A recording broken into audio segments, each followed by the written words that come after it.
हैचो things में दोस्तों आपका बहुत बहुत स्वागत है। आज हम आपको एक परिवार की ऐसी दर्दनाक कहानी सुनाने जा रहे हैं जिनका सफ़र पंजाब के एक छोटे से गांव से शुरू हुआ और वो सफ़र उन्हें अमेरिका जैसे देश में ले गया। वहां जाके उनका बिज़नेस सेटल करने का सफ़र, उनकी किडनैपिंग का और उनके दर्दनाक अंत का। हम बात करेंगे कैलिफोर्निया में रिसेंटली हुए एक पंजाबी सिख फैमिली की किडनैपिंग और मर्डर की बात। इनका सफ़र जानने के लिए हमें 16 साल पीछे जाना पड़ेगा, जब पंजाब के होशियारपुर ज़िले के एक छोटे से गांव हरसी में एक इंसान रहता है, रणधीर सिंह, और उसकी वाइफ कृपाल कौर। रणधीर सिंह एक मेडिकल ऑफिसर था और कृपाल कौर एक गवर्नमेंट टीचर थे। दोनों ने अपने परिवार की खुशहाली के लिए अमेरिका की सिटीजनशिप अप्लाई की। कुछ सालों बाद उनकी परमानेंट रेजिडेंस वीज़ा उनका आ गया, तो दोनों ने अपनी अपनी गवर्नमेंट जॉब से प्री रिटायरमेंट ले ली और वो अमेरिका अपने 2 बच्चों के साथ कैलिफोर्निया स्टेट में आ गए। जैसे कि हर भारतीय बाहर जाके फॉरेन कंट्रीज़ में जाके मेहनत करता है, उन्होंने भी की, सेटल हुए और फिर उनके बच्चों की स्टडी भी वहीं पे हुई, जसदीप सिंह और अमनदीप सिंह की। अपनी स्टडी पूरी होने के बाद उन दोनों ने ट्रकिंग बिज़नेस में पैर रखा और देखते ही देखते उनका ट्रकिंग बिज़नेस भी काफ़ी एक्सपैंड हो गया। उन्होंने अपनी ट्रकिंग कंपनी का नाम यूनिसन कॉरपोरेशन रखा। फिर कृपाल कौर और रशपाल सिंह ने अपने बच्चों की शादियां की। अमनदीप, जो बड़ा बेटा था उनका, उसकी शादी की, उसके बच्चे हुए और रिसेंटली छोटे बेटे जसदीप की भी शादी की।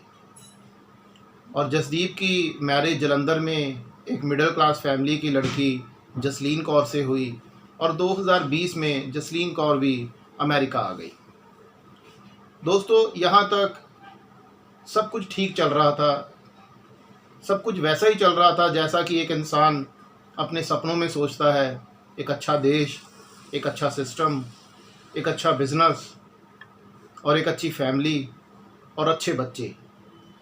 शायद एक नॉर्मल इंसान के यही सपने होते हैं और ये सभी के सभी सपने उस परिवार के साकार भी हो चुके थे। उनका ट्रकिंग बिजनेस चल रहा था तो उनके पास ड्राइवर्स की कमी हुई।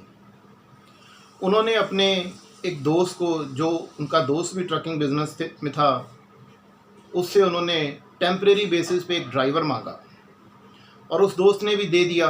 और उस ड्राइवर का नाम था दोस्तों, इस कहानी का असली विलन, जीसस मैनुअल सल्गाडो। यहीं पे जसदीप सिंह और अमनदीप सिंह दोनों भाइयों ने गलती की। जब वो ड्राइवर उनकी कंपनी में ट्रक चलाने लगा तो उन्होंने उसका कोई पुलिस चेक नहीं किया, जो कि करना चाहिए था। हमारे यहाँ हिंदुस्तानी समाज में भी हम घर पे काम करने वाले सर्वेंट्स को रखते हैं, तो मोस्टली हम उनका कोई पुलिस चेक, कोई बैकग्राउंड चेक नहीं करते, जिसकी वजह से यहाँ पे भी बहुत सारी घटनाएं होती हैं। बहुत सारे ऑनर्स लोग मारे भी जाते हैं। खैर, ये उन्होंने गलती की कि सल्गाडो का उन्होंने पुलिस चेक नहीं किया, बैकग्राउंड चेक नहीं किया, और सल्गाडो का बैकग्राउंड क्रिमिनल था। दोस्तों, 2005 में मल्टीपल क्राइम्स में उसे 11 साल की सज़ा हुई थी और 2016 पे ही वो जेल से बाहर आया था। ये चीज़ पुलिस अभी भी कंफर्म कर रही है कि 1 महीने बाद सल्गाडो ने अमनदीप सिंह और जसदीप सिंह की ट्रकिंग कंपनी में काम करना क्यों छोड़ दिया। क्या उनका कोई फाइनेंशियल कंसर्न था या उनका कोई पर्सनल झगड़ा हुआ जिसकी वजह से उन्होंने सल्गाडो को अपनी ट्रकिंग कंपनी से निकाल दिया।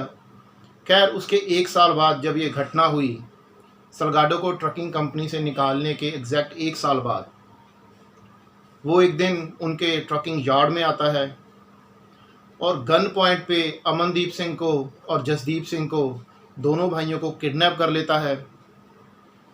फिर उनको गाड़ी में छोड़ के वो वापस आता है जसदीप सिंह की वाइफ जसलीन कौर और 8 महीने की बच्ची जसलीन कौर के पास होती है, उनको भी वो किडनैप कर लेता है। दोस्तों, ये घटना 3 अक्टूबर 2022 सोमवार के दिन होती है और 2 दिन बाद ही वेडनेसडे को पुलिस उनकी किडनैपिंग की जो सीसीटीवी फुटेज होती है उसको रिलीज़ कर देती है पब्लिकली। लेकिन वेडनेसडे को ही शाम को उन चारों की डेड बॉडीज़ मिलती हैं एक मर्सेड काउंटी के रिमोट एरिया में, एक बाग में, जहाँ की एक फार्म वर्कर उनको देखता है। इस टाइम पे दोस्तों उनके जो माता पिता थे रशपाल सिंह और कृपाल कौर, वो हिंदुस्तान आए हुए थे। वो श्री हेमकुंड साहब गुरुद्वारा के दर्शन करने जा रहे थे जब रास्ते में उन्हें अपने बच्चों की किडनैपिंग की खबर मिली। वो अपने गांव आए और वेडनेसडे तक जब वो अमेरिका पहुंचते तब तक उनके बच्चों का कत्ल हो चुका था, मर्डर हो चुका था। पुलिस के मुताबिक ये एक बंदे का काम नहीं लगता, क्योंकि या तो सलगाडो उन दोनों भाइयों को और उसकी वाइफ को जसलीन को गन पॉइंट पे ले सकता था या उनके हाथ बांध सकता था। तो पुलिस को इसमें एक से ज़्यादा बंदों की इन्वॉल्वमेंट का शक है, लेकिन वो एक इन्वेस्टिगेशन का हिस्सा है। दोस्तों, यहाँ पे सोचने वाली बात ये है कि हमारे मीडिया में 5th लार्जेस्ट इकॉनमी की बात की जाती है, बड़ी बड़ी डींगें हाँकी जाती हैं, लेकिन हम ग्राउंड रियलिटी इंडिया की या मैक्सिमम एशियन कंट्रीज़ की कुछ और है। लोग अपने सपनों के लिए फॉरेन कंट्रीज़ में भागते हैं, अच्छे सिस्टम के लिए वहाँ भागते हैं, नौकरियों के लिए भागते हैं, और ये सिलसिला पिछले 10 साल में बहुत ज़्यादा बढ़ गया है इंडियन सिटीजनशिप छोड़ के फॉरेन सिटीजनशिप लेने का। खैर, वो उनकी किस्मत भी कह सकते हैं कि उनकी किस्मत उनके साथ नहीं थी। सब कुछ अचीव करके भी उन्होंने सब कुछ गंवा लिया। इसमें जो 2 लिंक आते हैं कि सलगाडो ने ये कारनामा, ये कत्ल क्यों किए, इसकी ये इन्वेस्टिगेशन का विषय है। और दूसरा पॉइंट इसमें आता है कि क्या इसमें सिर्फ सलगाडो ही इन्वॉल्व था या उसके साथ उसका कोई और मददगार भी था। ये दोनों पॉइंट मर्सीड काउंटी के शेरिफ आने वाले दिनों में इन्वेस्टिगेशन के बाद पब्लिक किए जाएंगे और नेक्स्ट वीडियो में आपको ज़रूर बताया जाएगा कि सलगाडो ने आखिर ये ऐसा किया क्यों। उम्मीद करता हूँ आपको ये वीडियो, ये इन्फॉर्मेशन अच्छी लगी होगी। अगर ठीक लगे तो इस वीडियो को सब्सक्राइब और लाइक ज़रूर कीजिए और प्रे कीजिए उस परिवार के बचे हुए मेंबर्स के लिए, ताकि वो अपनी आने वाली ज़िंदगी अच्छे से जी सकें। Thank you very much.